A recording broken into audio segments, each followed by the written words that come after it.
नमस्कार, बहुत स्वागत है आप सभी का। सुबह के 9:30 बज रहे हैं। देख रहे हैं आप आज तक, और इस वक्त मैं आपके साथ आशुतोष चतुर्वेदी। हिजबुल्लाह कमांडर की हत्या के बाद लेबनान इजराइल जंग को लेकर दुनिया भर में प्रतिक्रियाएं आ रही हैं। इजराइल की तरफ से बंधकों की रिहाई तक युद्ध जारी रखने का ऐलान किया गया है। लेबनान ने कहा है कि शनिवार को इजराइल की तरफ से हुए हमले में 33 लोगों की मौत हुई है, 195 लोग घायल हैं। उधर ईरान में 5 दिनों की शोक का ऐलान किया गया है। तो युद्ध अपडेट इस वक्त क्या है, ये आपको हम जानकारी दे रहे हैं। अमेरिका ने कहा इस बीच कि अब युद्ध विराम का समय है। इजराइल ने कहा है कि बंधकों की रिहाई तक जंग जारी है। इजराइल ने अपने इरादे बिल्कुल बता दिए हैं और बार बार बता दिए हैं कि वो अभी रुकने नहीं जा रहा है। अगर दुनिया समझती है कि युद्ध रुक गया है तो ऐसा नहीं है, और एक्शन भी यही बता रहा है इजराइल की तरफ से। नसरुल्लाह के मारे जाने की हिजबुल्लाह ने की पुष्टि और साथ ही बताया कि बड़ी तबाही मची है, 33 लोगों की मौत हुई है, लगभग 200 लोग जख्मी हैं।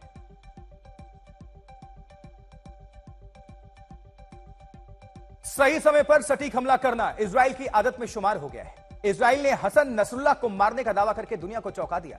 बेरूत में इजराइल का खौफ चारों तरफ पसरा हुआ है। शुक्रवार जैसे ही न्यूयॉर्क में नेतन्याहू का भाषण खत्म होता है, बेरूत में इजराइल की कार्रवाई शुरू हो जाती है। तबाही की भयानक तस्वीरें सामने आने लगती हैं। सवाल हिजबुल्लाह चीफ नसरुल्लाह को लेकर उठा और कई घंटों के बाद आईडीएफ यानी इजरायली डिफेंस फोर्स ने बताया कि उन्होंने हिजबुल्लाह हेडक्वार्टर पर बंकर बस्टर बम से हवाई हमला करके नसरुल्लाह को ढेर कर दिया है।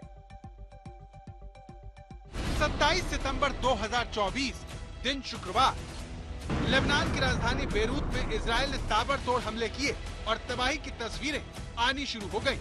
लेबनान में इजराइल के हमले की तस्वीर देखते ही देखते लेबनान की राजधानी मिट्टी में मिल गई। देखते ही देखते लेबनान की राजधानी में चारों तरफ तबाही मच गई। एक के बाद एक इजराइल के हमलों की तस्वीरें आने लगी। ये देखिए, इजराइल के इस हमले के बाद से ही हिजबुल्लाह चीफ नसरुल्लाह को लेकर सवाल उठने लगे। सोशल मीडिया पर चर्चा होने लगी कि क्या नसरुल्लाह भी इन हमलों में मारा गया है या फिर बच निकला है। इन हमलों के बाद हिजबुल्लाह चुप था और बेरूत से आ रही तस्वीरें नसरुल्लाह के भविष्य को लेकर सवाल गहरा कर रही थी। इस भीषण हमले के कई घंटों बाद इजराइल डिफेंस फोर्स ने नसरुल्लाह को लेकर बहुत बड़ा दावा किया। आईडीएफ ने अपने सोशल मीडिया अकाउंट पर लिखा कि अब दुनिया को नसरुल्लाह से डरने की जरूरत नहीं है, वो आतंक नहीं फैला पाएगा। शनिवार सुबह को जिस खबर का दावा इजराइल ने किया था, आखिरकार हिजबुल्लाह ने भी उस खबर पर मोहर लगा ली है। हाँ, हसन नसरुल्लाह यानी हिजबुल्लाह के प्रमुख मारे गए हैं। हिजबुल्लाह ने अपने एक बयान में कहा है कि शुक्रवार शाम को हिजबुल्लाह हेडक्वार्टर में जो इजराइल ने बमबारी की है, उसमें उनके प्रमुख हसन नसरुल्लाह मारे गए हैं। हसन नसरुल्लाह के साथ साथ उसके परिवार के कुछ सदस्य भी उस हमले में मारे गए हैं। हिजबुल्लाह चीफ को लेकर इजराइल का ये ऑपरेशन कितना अहम था, उसका अंदाजा इसी बात से लगाया जा सकता है कि इजराइल के प्रधानमंत्री बेंजामिन नेतन्याहू ने शुक्रवार को यूएन में भाषण देने के बाद अपने होटल रूम से हिजबुल्लाह के हेडक्वार्टर पर हमले की इजाजत दी थी। ये रही उसकी तस्वीर। टाइम्स ऑफ इजराइल के मुताबिक आईडीएफ ने कहा कि उन्होंने लेबनान की राजधानी बेरूत में हिजबुल्लाह के हेडक्वार्टर पर 27 सितंबर को बंकर बस्टर बम से हवाई हमला किया था, जहां नसरुल्लाह भी मौजूद था। इजरायली वायुसेना के लड़ाकू विमान जब बेरूत के पास बम बरसा रहे थे तो किसी को पता नहीं था कि इस ऑपरेशन का नाम ऑपरेशन न्यू ऑर्डर है और इसके निशाने पर सबसे खतरनाक आतंकवादी संगठन हिजबुल्लाह चीफ हसन नसरुल्लाह है। हसन नसरुल्लाह का मारना इजराइल के लिए तो मैं बोलूंगा सबसे बड़ा अचीवमेंट है, और इसको मारने से इजराइल की सुरक्षा पे काफी फर्क तो पड़ेगा ही, क्योंकि उन्होंने जितने भी टॉप लीडरशिप है तकरीबन काफियों को एलिमिनेट कर दिया है पेजर अटैक के जरिए। उसके बाद ये एयर स्ट्राइक से तो काफी इनकी कमांड कंट्रोल स्ट्रक्चर हिजबुल्लाह को सीनियर लीडरशिप और अभी हसन नसरुल्लाह डाउनवर्ड खत्म कर दिया है। तो बहुत प्रभाव पड़ेगा इजराइल की सुरक्षा पर। जब ऑपरेशन न्यू ऑर्डर चल रहा था तब इजरायली वायुसेना के सारे सीनियर कमांडर इस पर नजर बनाए हुए थे। सटीक खबर मिली थी कि दहिया इलाके में एक रिहायशी इलाके में इमारत के नीचे बने हिजबुल्लाह के सेंट्रल हेडक्वार्टर में हसन नसरुल्लाह मौजूद है। इसके बाद इजराइल के लड़ाकू विमानों ने तुरंत उड़ान भरी, हिजबुल्लाह के अंडरग्राउंड हेडक्वार्टर को निशाना बनाया और कम से कम 6 इमारतें उड़ा दी, जिनमें से एक के नीचे नसरुल्लाह मौजूद था। इसके 24 घंटे बाद आईडीएफ ने सामने आकर ऐलान किया कि नसरुल्लाह का काम तमाम हो चुका है। वो है, ये जो बंकर बंक है, ये वो हथियार होता है, ये जो बारूद होता है, ये बॉम्ब होता है जो बिल्कुल टनल्स के अंदर, और ये जो अंडरग्राउंड नेटवर्क है, जैसे ये मीटिंग हो रही थी, ये एक रिहायशी इलाके में हो रही थी। तो अगर आप बिल्डिंग को डैमेज करेंगे, वो तो कोई भी बॉम्ब से हो सकता है, बिल्डिंग का मलबा गिर जाएगा, लेकिन जो अंदर लोग बैठे हुए हैं टनल नेटवर्क में, अंडरग्राउंड बंकर्स में, वो बिल्कुल आराम से निश्चिंत बैठे होंगे। तो ये जो बॉम्ब्स ऐसे डाले हैं, जो बंकर बॉम्ब्स, इनको ये बिल्कुल अंदर तक डीप पेनिट्रेशन, पहले ये पेनिट्रेट करते हैं और अंदर जाके फिर ये फटते हैं। शुक्रवार को हमले के वक्त भी हिजबुल्लाह के हेडक्वार्टर से उठा धुआं कई किलोमीटर दूर से दिख रहा था। इस धुएं से ही अंदाजा लगाया जा सकता है कि हमला कितना भीषण था। इजरायली डिफेंस फोर्स ने 23 सितंबर को लेबनान पर सबसे बड़ा हमला किया था। आईडीएफ ने हिजबुल्लाह के 1600 ठिकानों को निशाना बनाते हुए एयर स्ट्राइक की थी, लेकिन तब कोई नहीं जानता था कि अगला निशाना हिजबुल्लाह चीफ नसरल्लाह है। बेरूत से अशरफ वाणी के साथ ब्यूरो रिपोर्ट, आज तक। इजराइल अपने दुश्मनों को कभी नहीं छोड़ता, नहीं बख्शता, उन्हें पूरी तरह बर्बाद करने के लिए किसी भी हद से आगे चला जाता है। इसी का नाम है इजराइल। हिजबुल्लाह के सफायत को लेकर भी इजराइल इसी नीति पर आगे बढ़ रहा है और उसका दावा है कि उसे 32 साल से हिजबुल्लाह की कमान संभाल रहे नसरुल्लाह को मारने में कामयाबी मिल गई है। नसरुल्लाह से पहले इजराइल ने हिजबुल्लाह के सभी टॉप कमांडर्स को मार गिराया था। अब सवाल यह है कि हिजबुल्लाह का जवाब क्या होगा।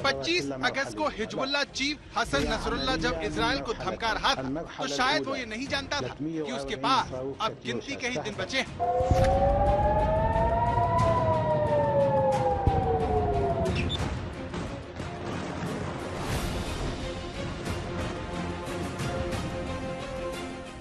इजराइल की सेना उसे उसी के हेडक्वार्टर में मिट्टी में मिला देगी। वो अब दोबारा इस तरह से इजराइल को कभी नहीं धमका पाएगा।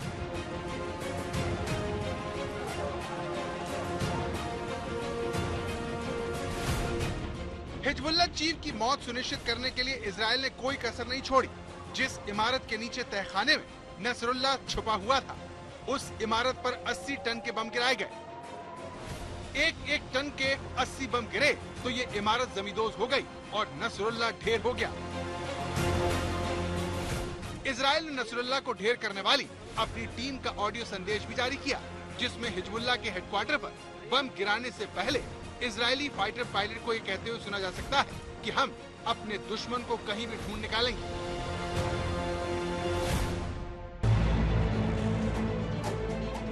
लेकिन यहाँ पर बड़ा सवाल यह है कि इजराइल ने 2 महीने के भीतर हिजबुल्लाह की पूरी लीडरशिप को कैसे खत्म कर दिया।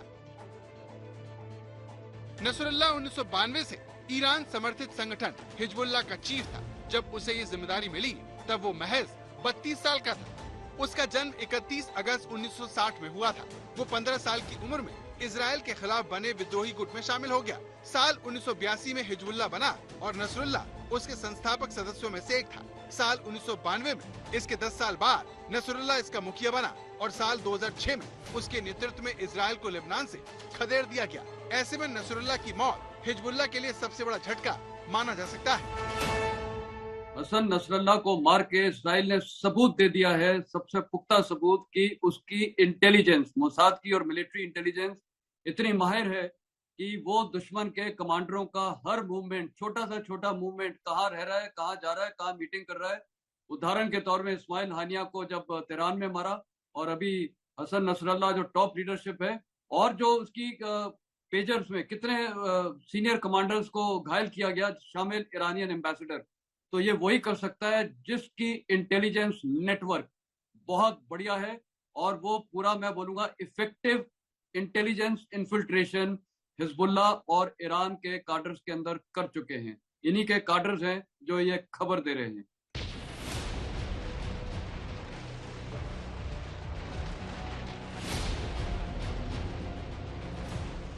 नसरुल्लाह ने हिजबुल्लाह के पास हथियारों का एक बहुत बड़ा भंडार इकट्ठा किया, जिसमें ऐसी मिसाइलें हैं जो इजरायली इलाकों में दूर तक हमला कर सकती हैं। इसके पास हजारों आतंकवादी भी हैं, लेकिन इजरायल ने पिछले 2 महीनों में उसकी कमर तोड़ दी।